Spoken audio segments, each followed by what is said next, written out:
ဒါကြောင့်မလို့အခုနော် SCEF ဟုတ်လား SCEF အခုပြန်ပြီးတော့စုစည်းတယ်နော်ဘာပဲဖြစ်ဖြစ်ကျမတို့ကတော့ SCEF ကိုထောက်ခံအားပေးရမယ်ကျမတို့အခု KNLA စစ်ဦးစီးချုပ်အသစ်ဆက်ကြီးနော်ပေါ်ကျော်ဟဲကိုပြောချင်တာကဗမာစကားနားလေသည်ဖြစ်စေနားမလဲသည်ဖြစ်စေနော်စစ်ဦးစီးချုပ်အနေနဲ့နားလေအောင်ကြိုးစားရမယ်ပြည်ထောင်စုနိုင်ငံနော်အခုလေဒါမြကတော့ကော်သူလေနိုင်ငံဆိုပြီးတော့သူ့ရဲ့နော်သူ့အမျိုးတွေသူ့ရဲ့ပြောမယ်ဆိုရင်သူ့လူမျိုးသူ့အမျိုးတွေကြီးပဲပါတဲ့ကော်သူလေနိုင်ငံကိုသူဖွဲ့လိုက်ပြီမဲ့ဘယ်သူမှစိတ်ဝင်စားဘူးနော်နောက်ပြီးတော့ဘယ်လိုပြောမလဲဘယ်သူမှစောက်ဖက်မလုပ်ဘူးပေါ့နော်ဒါကြောင့်မို့အခု KNLA စစ်ဦးစီးချုပ်စောဘော်ကျော်ဟဲရဲ့နော်အသစ်ဆက်စစ်ဦးစီးချုပ်အနေနဲ့ဘယ်လိုဆက်ပြီးတော့နော်ကျမတို့ရဲ့ကရင်စစ်ရေးကိုဥဆောင်မလဲတေးကြတာတခုကတော့စစ်ဦးစီးချုပ်ကနော်ပြည်ထောင်စုစိတ်ဓာတ်ရှိရမယ်ပါကညောတမျိုးတည်းပြောလို့မရဘူးမတတ်ရင်လည်းသင်ကြားရမယ်ပြီးတော့မိမကြောင့်မဖြစ်ရဘူးနော်မယားကြောင့်မဖြစ်ရဘူး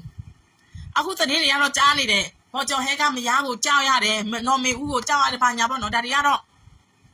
ဟိုဘယ်လဲပုံကိုရေးနော်ပုံကိုရေးရဆိုကျမတို့ကတော့စက်ဝင်စားဘူးနော်ဘာပဲဖြစ်အခုလက်ရှိမှာဘော်ကျော်ဟဲအနေနဲ့ဒီစစ်ရေးအတိတ်ကကျမတို့စိတ်ဝင်စားတာနော်စစ်တောင်မြစ်ဝမ်းစစ်ရေးစစ်တောင်မြစ်ဝမ်းစစ်ရေးအဲ့ဒီဘကိုပြောမယ်ဆိုရင်အဲ့ဒီဒေသကိုကျမတို့စိတ်ဝင်စားတယ်အဲ့ဒီဘက်မှာစစ်ရေးအားကောင်းလာကိုပဲမြင်ချင်ပါတယ်ကရင်ပြည်နယ်မှာအထူးသဖြင့်ဒီကြားဖြန့်ဒေသမှာဘာလဲဒီကြားဖြန့်ဒေသကိုစစ်တိုက်လို့ပြီးတော့ပြန်ပေးတိုက်လိုက်ပြန်ပေးအဲ့ဒီလိုမျိုး9နှစ်ကျော်လို့6နှစ်အတွင်းမှာ KNLA စစ်ဦးစီးချုပ်စောကျော်နေရဲ့နော်လမ်းစဉ်အတိုင်းဆက်ပြီးတော့သွားမယ်ဆိုရင်တော့ကျမတို့ကတော့ဒီတစ်ခါဘော်ကျော်ဟဲကိုနော်အပြစ်အဝဖိအားပေးလို့ရပြီနော်အဲ့ဒါကြောင့်မို့ပါကညောစကားမပြောဘဲနဲ့နော်ပြောမဆိုရင်ပြည်ထောင်စုနိုင်ငံဆိုတော့ပါကညောတမျိုးပဲပြောလို့မရဘူးနောက်ပြီးတော့ကရင်ပြည်နယ်မှာပါကညောတမျိုးပဲရှိတာမဟုတ်ဘူးနော်ကျမတို့ဆိုလည်းပါကညောစကားနားမလဲသူဖတ်လည်းမတတ်ဘူးနားလည်းမလဲဘူးနော်အဲ့ဒါကြောင့်မို့ကျမတို့ကဗမာလိုပြောရတာမြန်မာစကားပြောရတာနော်အဲ့ဒါကြောင့်မို့ကျမတို့ဘော်ကျော်ဟဲအနေနဲ့စစ်ဦးစီးချုပ်ပြောင်းလဲပြီးသွားတဲ့နောက်မှာပထမအဓိကပါလေပြည်ထောင်စုစိတ်ဓာတ်ကိုအရင်မွေးရမယ်နော်အားလုံးပြောမယ်ဆိုရင်အားလုံးနားလည်လွယ်တဲ့စကားကိုအခုထုံးမြနိုင်တို့ပြောသလို KIA ဘိုချုပ်ခွန်မော်တို့ပြောသလိုနော်နောက်ပြီးတော့ဒီကရင်နီနော်ဘိုဝီလာပါလဲမောင်ပါလဲနာမည်နော်မောင်ဝီလာပါလဲကျွန်မမေ့ပါဘူးနော်အဲ့ဒီသူတို့ပြောသလိုမျိုးပြောတတ်ရမယ်ဒါမှစစ်ဦးစီးချုပ်ပြည်သားမှာနော်ကျမတို့တော်လန်ရေးကကျမပြောပြီးပြည်ထောင်စုနိုင်ငံမှာဖက်ဒရယ်ပြည်ထောင်စုနိုင်ငံမှာခွဲထွက်လို့မရဘူးနော်ခွဲထွက်လို့ရှိရင်လက်တန်ခြေတန်လေးခြေထောက်လေးကျိုးပြီးတော့ပတ်ထွက်သွားမယ်အခုပဲကြည့်လိုက်လေအာဆီယံကတော့သွေးတိုးဆန်းတယ်ဒီအမမာတော့အာဆီယံဥက္ကဋ္ဌတော့ကျမထင်တယ်သူကတပတ်ဘယ်လိုပြောမလဲသူကတပတ်ရိုက်ခံထိသွားတာအမမာတော့ဒီဆွေးနွေးပွဲကိုနော်အေရှင်းနိုင်ငံဖြစ်တဲ့ထဆိတ်ထုကတပတ်လှုပ်လိုက်တာတပတ်လဲလိုက်တာနော်အာဆီယံဥက္ကဋ္ဌကိုတပတ်လဲလိုက်တာSCEF ကိုဆွေးနွေးသလိုနဲ့လူကြီးကိုပယ်ထုတ်လိုက်ပြီးတော့ ERO တွေတက်ကိုပဲသူစီဝေးလိုက်တယ်ကဲနောက်ဆုံးဘာဖြစ်သွားလဲကဲအာဆီယံပဲဆောက်ရှက်ကွဲသွားတယ်အာဆီယံပဲမျက်နှာပြက်သွားတယ်ဒါကြောင့်လို့ဘလို့မှမအောင်မြင်ဘူးနော်တွေ့ကြပြီလားပြည်သူတို့လူကြီးဒီကျမတို့ပြည်သူလူထုနော်ကိုစားပြုတ်တဲ့ယာယီကိုဇက်လေပါဒါကြောင့်မလို့ PRF ကိုဝန်းရံကြပါပြည်သူတို့တော်လန်ရဲ့အမြန်ပြီးချင်ရင် PRF ကိုဝန်းရံရမယ်ကျမတို့ PRF ကိုဘာလို့စပီအောင်ရတယ်လဲဘာလို့ကျမတို့ promotion လုပ်ရတယ်လဲ PRF ဒီ NUGMOD ရဲ့တူဒီတော့ထောက်ပို့စနစ်ဖြစ်တယ်ဒီထောက်ပို့စနစ်ကိုနော်အားလုံးဝန်းရံနိုင်ရင် NUGMOD ကနေနော်ဦးစီးတဲ့စနစ်ပြောလို့ဆိုရင်ကျမတို့အခုလက်ရှိမှာနော်နိုင်ငံရေးဆော့ပါဝါရောစစ်ရေးရရောနော်ဒီ NUG ကဦးဆောင်နိုင်တယ်အရင်တော့ကျမတို့ကနော် NUG ကတော့အရာအိုကိုဦးဆောင်ခိုင်းပြီးတော့ဘာလဲ NUG ကစိုင်းရင်းနမရေးကိုဦးဆောင်ဖို့နိုင်ငံရေးကိုဦးဆောင်ဖို့နော်အဲ့လိုမျိုးဦးတည်ခဲ့တယ်ဒါပေမဲ့နောက်ပိုင်းမှာတိုင်းရင်းသားအရာအိုတချို့ကတော့သူတို့နယ်မြေမှာသူတို့ပဲဦးဆောင်မယ်စစ်ရေးနိုင်ငံရေးသူတို့ပဲဦးဆောင်မယ်ဒါကြောင့်မလို့နော်အဲ့ဒါမဲ့သူတို့ ဥဆောင်တို့အခုချိန်ထိဘာမှမဖြစ်ဘူးတွေ့လားကိုဂျိုးစီဘွားအတွက်ပေါ့နော်တချို့ကိုပြောနော်ကိုဂျိုးစီဘွားတွေပဲဖြစ်လာပြီးတော့အမျိုးသားရေးအော်ပြီးတော့သူတို့ကိုဂျိုးစီဘွားတွေပဲတိုးတက်လာတယ်ကြားဖြတ်တွေပဲတိုးတက်လာတယ်အဲ့ဒါကြောင့်မို့ NUG MOD PRS စနစ်ကိုထောက်ပံ့ကြပါဒါအမှန်ကန်ဆုံးပဲနော်ဘာပဲပြောလက်တွေ့လောက်ရကိုကြည့်ပါပြီသူတို့နော်သူကပါကညောပဲပြောတယ်နားမလဲဘူးအဲ့လေနားလဲအောင်တော့သူစူးစမ်းရမယ်နော်အခုချိန်မှာနားမလဲလေကျမထင်တယ် DKNLA နော် PDF ပူပေါင်းတက်တယ်အထူးသဖြင့်အညာဒေသက PDF ဟိုပြောမယ်ပြည်မက PDF တွေဗမာနော်လူငယ်လေးတွေအများကြီးပါမောင်ဆောင်ခလည်းဗမာပဲလေမောင်ဆောင်ခလည်း DKNLA ဒီဘော်ကျော်ဟဲတို့တမဟာ9မှာပညာသင်ခဲ့တာနှစ်ပေါင်းမနေတော့ဘူးလေဒါကြောင့်မို့ဗမာစကားမှာတက်ဘူးဆိုတာကျမကတော့မယုံကြည်ဘူးနော်ဒါကြောင့်မို့ပြည်တော်စုစိတ်ဓာတ်မွေးကြပါစစ်မှန်တဲ့ပြည်တော်စုစိတ်ဓာတ်ဒီမိုကရေစီစိတ်ဓာတ်ကိုမွေးကြပါနော်အခုစောက်ကြည့်နေပြီနော်ဒီတစ်ခါတော့ဘော်ကျော်ဟဲသွားတဲ့လမ်းစဉ်မှန်ကျမတို့ပြည်သူတွေစောက်ကြည့်ပြီလမ်းစဉ်မှန်ခဲ့ရင်ကျမတို့ပြည်သူအားလုံးကဘော်ကျော်ဟဲကိုထောက်ခံဝန်းရံအားပေးမှာပါနော်လေဒါမြထက်ဆိုင်ရင်တော့နော်လေဒါမြကတော့လမ်းစဉ်မမှန်ဘူးအော်သူလေနိုင်ငံထူထောင်ကြတဲ့ကူကလောဝလမ်းစဉ်ပျောက်သွားပြီဒါကြောင့်မို့သူ့ရဲ့ lobby တွေက NUG ကိုထိုးချ KNU ကိုသူတို့ဘလောက်ပဲပြောအခုနော် KNU ကတော့အခုလက်ရှိတော့နော်အစ်ပြောင်းလဲနေပြီဒါကြောင့်မို့တချို့ PDF တွေတချို့နော်အညာဒေသကအချို့ပြည်မက PDF တွေကဘော်ကျော်ဟဲကိုအများစုယုံကြည်နေကြတယ်ဒီတစ်ခါဘော်ကျော်ဟဲရဲ့လက်စွမ်းကိုပြရမယ်ဘော်ကျော်ဟဲကကျမတို့ပြည်တော်စုအတွက်ကျမတို့တော်လန့်ကြီးနော်လူထုအတွက်ဥတီသလားနော်စီလုံးညီညွတ်အောင်လုပ်ရမယ်တမဟာတင်းတင်းသုံးလေးပြတ်ပါရမယ်နော်တင်းတင်းသုံးလေး5 6ခုပြတ်ပါရမယ်ပြီးတော့အခု PDF နော် PDF နဲ့တဆွေးတသားတဲ့သွားရမယ်သူကစစ်ဦးစီးချုပ်ဆိုတော့နော်သူကဥဆောင်နိုင်ပြီလေနောက်ပြီးတော့နော်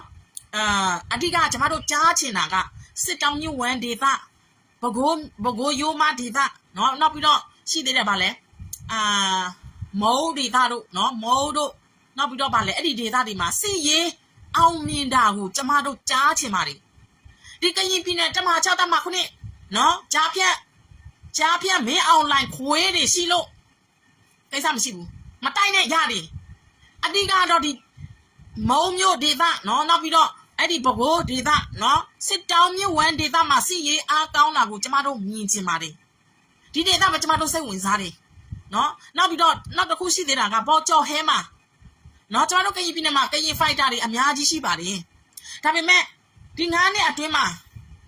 အခုမြေတောင်မြောက်ပေးဦးစားပေးနေတာတယောက်ပဲတွေ့ရတယ်ဘယ်ဒေသမှာပဲတိုက်ဘော်ကျော်ဗလဲဒါပေါင်းနာမည်ပဲထွက်တယ်တခြားဖိုက်တာတွေအများကြီးရှိတယ်ဘာလို့နာမည်မထွက်တာလဲအဲကြောင့်မို့နော် KNLA စစ်ဦးစီးချုပ်ဘော်ကျော်ဟဲအနေနဲ့ဖိုက်တာနော်ဟိုဗလဲစစ်ရေးဗျူဟာစတော်တဲ့ဖိုက်တာတွေကိုအများစုကိုစုပြီးတော့ဥပမာပေါ့ဒီဒေသမှာဆိုရင်ဗလဲဒါပေါင်းဒီနေရာကိုဒါပေါင်းကဟိုဗလဲစခန်းချတယ်ဆိုတခြားနေရာကိုလဲနော်ဥပမာပေါ့ဝင်းမြင့်တို့ SA1 တို့နောက်ပြီးတော့အများကြီးပေါ့နော်ကရင်ပြည်နယ်မှာရှိတဲ့ဒီစစ်ကြောင်းတွေဒီအများကြီးအဲ့ဒီ PDF တွေဟိုနေရာချထားပြီးတော့တမ1 3 4 5 6ခုနော်နေရာချထားပြီးတော့ဥပမာ6နဲ့ခုကတော့ဗလဲဂျာဖြန်ဒေသမင်းအွန်လိုင်းဘောမာဒေသ DKBA ဒေသဆိုတော့နော်ဒီဒေသကိုဦးစားမပေးလဲကိစ္စမရှိဘူးကျမတို့စိတ်ဝင်စားဘူးကျမတို့စိတ်ဝင်စားတာနေပြည်တော်ကိုတိုက်နိုင်ဖို့နော်ရန်ကုန်ကိုရောက်နိုင်ဖို့အဲ့ဒီဒေသကိုနော်စစ်ပြောမစင်ကျမတို့ရဲ့ကရင် KNLA စစ်ဦးစီးချုပ်ရဲ့နော်စစ်ရေးဗျူဟာလိုအပ်တယ်ဗမာစကားပြောကရင်အစွန်းရောက်တွေကသူတို့ကိုဆဲမှလဲကြောက်အောင်တည်တယ်ကြောက်စရာမလိုဘူးလေကိုမရင်ဘဲမှခေါင်းမရွေ့ဘူးကြောက်စရာမလိုဘူးဗမာစကားပြောလို့နော်ဗမာစကားပြောလို့ဒီအစွန်းရောက်တွေဆဲတယ်ဆိုရင်ဆဲကြစမ်းပါစီကိုကမမှန်ကန်နော်တော်လန်ရေးပြောမယ်ဆိုတော်လန်ရေးမိသားစုနဲ့တသွေးတဲ့တသားတဲ့ကရင်ပြည်သူလူထုနဲ့တသွေးတဲ့တသားတဲ့ဆိုရင်ဘယ်လိုက်စရာမလိုဘူးတစ်ဖက်ဆောင်းနေလိုက်စရာမလိုဘူးဒါခေါင်းဆောင်ခေါင်းတွေရဲ့နော်အရေးအချင်းပဲအဲကြောင့်မို့လက်ရှိ KNLA စစ်ဦးစီးချုပ်ဘော်ကျော်ဟဲရဲ့အရေးအချင်းကိုမြင်ချင်ပါတယ်နော် ဒါကြောင့်မို့နော်အားကရင်လို့ဗမာလို့ပြောလို့ဆဲကြဆမ်းပါစီနော်ကိုလောက်ရကိုကတော်လိုက်ကိုကဘယ်လိုပြောမလဲနော်ကရင်တမျိုးသားလုံးအတွက်ကရင်လူထုအတွက်လုံတယ်ဆိုရင်ဘယ်လိုက်ဆရာမလို့နော်ဟိုဘယ်လိုပြောမလဲရဲရိုင်ဆရာမလို့ပြောမယ်ဆိုရင်တို့ကိုကပါကညောဘက်ကိုလိုက်လို့ရှိရင်ဒါကိုကမတရားတဲ့ဘက်ရောက်သွားပြီနောက်ပြီးတော့ကိုကအစွန်းရောက်ဖြစ်သွားပြီဒါဆိုရင်ပြည်သူလူထုရဲ့ယုံကြည်မှုအားကိုးမှုတွေညှော့နေလိမ့်မယ်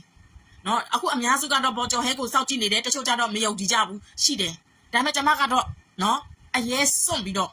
ယုံကြည်ကြည့်လိုက်အောင်မယ်နော်ယုံကြည်ကြည့်လိုက်အောင်မယ်တကယ်လို့ဘော်ကျော်ဟဲပါပြဖာAA လိုမျိုး AIA လိုမျိုးပြဖာနော်ကရင်ပြည်နယ်တခြားဒေသကိုကျမတို့နော်ပြောမယ်ဆိုရင်ဥပမာပေါ့ဒီတောင်ငူဒေသမှာဆိုကရင်စိုးမိုးတယ်လေကရင်ဒေသကရင်စိုးမိုးတယ်ဆိုတော့ပြဖာတိုက်တယ်ဆိုရင်ကျမတို့နော်ပြောမယ်ဆိုရင်ကျမတို့ပြည်သူလူထုတွေကအားရပြီးတော့နော်ဘော်ကျော်ဟဲရဲ့ပြောမယ်ဆိုရင်ကရင်နဲ့ပတ်သက်ပြီးတော့ကရင်ရဲ့သိက္ခာတက်လာနိုင်တယ်အခုကရင်ရဲ့သိက္ခာတွေကမြောင်းထဲရောက်လူနီးဖြစ်နေပြီဒါကိုဘော်ကျော်ဟဲကပါကရင်သိက္ခာကိုပြန်ဆယ်နိုင်မယ်ဆိုရင်ကျမတို့ကရင်လူထုရဲ့ဟီးရိုးကြီးပဲနော်အခုတကယ်လို့သာဘော်ကျော်ဟဲကကျမတို့ကရင်လူထုတွေမျောလင့်ထားတဲ့မျောမှန်းထားတဲ့ခေါင်းဆောင်အချင်းမျိုးမလိုက်ပဲနဲ့ဂျားပြန့်ကာကွယ်တဲ့ခေါင်းဆောင်ကလေးစီချုပ်ဟောင်းဘော်စောကြော်နီလိုမျိုးနော်အဲ့ဒီလမ်းစဉ်အတိုင်းပဲသွားမယ်ဆိုရင်တော့ပေးကြတယ်ကရင်နော်ကရင်သိက္ခာမြောင်းတဲ့ဒီတခါတော့ဘော်ကျော်ဟဲကြောင့်ရောက်သွားပြီဒါကြောင့်မို့နော်ဘော်ကျော်ဟဲအနေနဲ့ကျမတို့ကရင်လူထုကရင်သိက္ခာတွေကိုအဖတ်ဆက်ပေးဖို့ဒီဂျားပြန့်ကိုနော်ဒီဂျားပြန့်ကိုကျမတို့ကရင်စစ်ဦးစီးချုပ်ကပြဖာကာကွယ်နိုင်နေတဲ့ဆိုတဲ့ဂုံသိက္ခာကိုကြားချင်ပါတယ်လေဘိုချုပ်ချုံမြနိုင်လဲဗမာစကားပြောတယ်ဘိုချုပ်ဘုံမော်လဲဗမာစကားပြောတယ်မာဝီခုနတော့ကရင်နီကမာဝီလဲဗမာစကားပြောတာပဲဒါကြောင့်မို့လေနော်အခုစဉ်းစားကြည့်ပေါ့အခုသူတို့ပါကညာပြောပါကညောပြောလဲဒီလေဒါမြရဲ့ပါကညောအုပ်စုတွေလေဒါမြရဲ့ပါကညောအုပ်စုတွေလဲဆဲကြတာပဲလေအဲ့ဒါကြောင့်မို့နော်သူတို့အလိုမလိုက်နိုင်ကြတော့ဆဲကြမှာပဲအဲ့ဒီလူတွေကနော်ဒကိုခေါင်းဆန်တဲ့လူတွေဒါကိုမကြည့်ပဲနဲ့နော်အများစုငါအတွက်ကြည့်ပေးပါလို့ဘော်ကျော်ဟဲကိုပြောချင်ပါလေဘော်ကျော်ဟဲတချို့ကြတော့ဘော်ကျော်ဟဲကိုလောက်ရယုံကြည်မရှိဘူးသူမိမကနေပြီးတော့မှပါညာပေါ့နော်ဒါပေမဲ့အခုကတော့ KLA စစ်ဦးစီးချုပ်ရာထူးကိုဘော်ကျော်ဟဲကယူလိုက်ပြီးဆိုတော့နော်ဒီတခါဘော်ကျော်ဟဲကမယားကြောက်တဲ့KLA စစ်ဦးစီးချုပ်ဖြစ်မလားဒါမှမဟုတ်ကျမတို့ကရင်လူထုတမျိုးသားလုံးရဲ့နော်ဟီးရိုးပေါ့နော်ဟိုဗလဲ